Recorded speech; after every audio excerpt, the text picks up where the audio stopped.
Goeiedag, ek is Gerard van die kerk, saam met jou op reis deur die Bybel met die Bybel in 1 jaar span. Vandag het ons die voorreg om uit Levitikus 13 te lees, en hier sien ons uitgebreide wette oor veldsiektes, wat dikwels vertaal word as melaatsheid, en ook skimmel of mif in klere, en die fokus hier moet ons nie net as medies sien nie, maar ook seremonieel en geestelik. Ek haal graag 'n deel aan uit die Bybel in praktyk rondom hierdie hoofstuk. Dit was die priester se werk om te besluit wat rein is voor God en wat onrein is voor hom. In die volgende 2 hoofstukke, dis nou hoofstuk 13 en 14, gaan dit oor die uitslag op mense se vel, op materiaal of leer of op die pleister van mure wat van 'n huis kon voorkom. Uitslag wat aan die klere of in huise aangetref kon word, sal vandag bekend staan as swamme of bakterieë. Die swamme kon net soos die miwigheid vinnig versprei en siektes veroorsaak. Die priester moes in elk geval die uitslag bekyk en indien dit volgens sy oordeel gevaarlik was, het hy die persoon of voorwerp waarop dit voorgekom het onder kwarantyne geplaas. En eers wanneer die toestand genoeg opgeklaar het, kon die persoon voorwerp weer in die gemeenskap opgeneem word. Die persoon kon na 'n tyd weer terugkeer na sy gesin toe en na 'n verdere verloop van tyd weer tot by die byeenkoms by die tabernakel toegelaat word. Sy terugkeer het gepaard gegaan met 'n offer wat die verhouding met God herstel het. Nou wil ek 'n vraag vra. Is hierdie reinheidswette nog van toepassing op ons vandag? En ek dink dit is waar ons baie keer die Bybel mis as ons dit net letterlik wil lees. Want hier die hoofstuk lees ons dat God ernstig was rondom reinheid en onreinheid. En dat dit skeiding gebring het tussen die mens en sy gemeenskap as gevolg van die siekte wat kan versprei. Maar dat dit ook simbolies vir my en jou vandag is, dat sonde is 'n miwigheid, 'n siekte, 'n velsiekte wat 'n skeiding bring tussen my en jou en God. God is heilig en onreinheid, wat natuurlik 'n beeld is van sonde, kan nie in sy teenwoordigheid bly nie. En ons moet dit erken dat ons sonde het, ons moet dit ondersoek en ons moet ons sonde hanteer, soos wat Jesus ons gewys het. So, enkele gedagtes wat ek by jou wil los, sonde is nie oppervlakkig nie. Soos 'n velsiekte wat kan versprei en vererger, kan sonde versprei en vererger.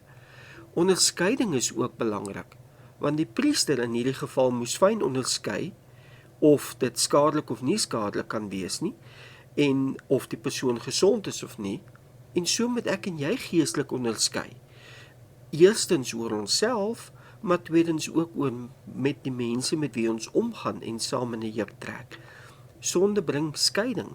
Onrein persone is afgesonder in die Bybelse tyd, en soos mense daar afgesonder is en dus die verhouding van verhouding geskei is met hulle medemens, so verbreek sonde die verhouding met God. En wat vir my opval is, dat daar dan ook 'n openbare erkenning moes wees. Hulle moes uitroep, onrein, onrein. En so het ek en jy ook 'n eerlikheid nodig oor ons toestand, om voor die Here te sê, maar ons is sondaars. Ons het u genade nodig, u vergifnis. Dit laat my dink aan Jesaja 1 vers 18, waar die Here sê, al was julle sonde soos skarlaken, ek sal jou reinig, wit maak weer so sneeu.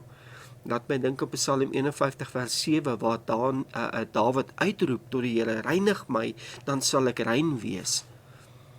God sorg vir die beskerming van die gemeenskap.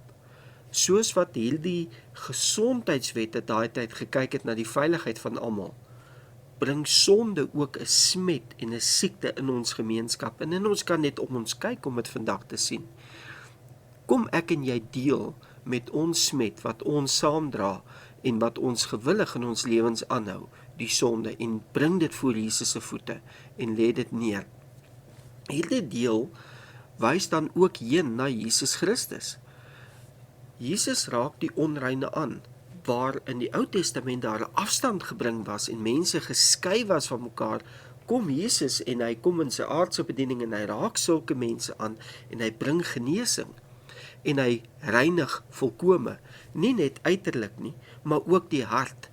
Hy dra dan ons onreinheid aan die kruis, waar hy ons sonde op hom geneem het, en in daardie proses herstel hy dan ook ons verhouding, waar daar skeiding was, bring Jesus herstel. Ek wil afsluit en vra, oorweeg bidtend vandag, neem ek en jy sonde ernstig op? En onderskei ons werklik tussen wat reg en verkeerd is in God se oë? Bely ek en jy dit wat ons weet nie reg is in ons lewe nie, en bring dit na die lig, bring dit uit na die Here toe. Want ons genesing en ons vergifnis begin met eerlikheid. En kom dan met vrymoedigheid na die genadetroon van Jesus Christus.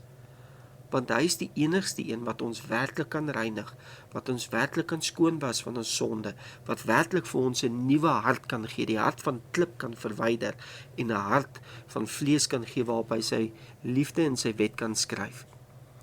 En kom ons wees ook versigtig en dink daaraan, dat dit wat ek en jy doen, so maklik kan oordra na ons kinders, ons kleinkinders, na ons vriende. En kom ek en jy maak soos Jesus, en reik uit na ander wat verstote en uitgeslote is van die samelewing. Sterkte vir jou dag. Liefde, groete en seënwense vir jou.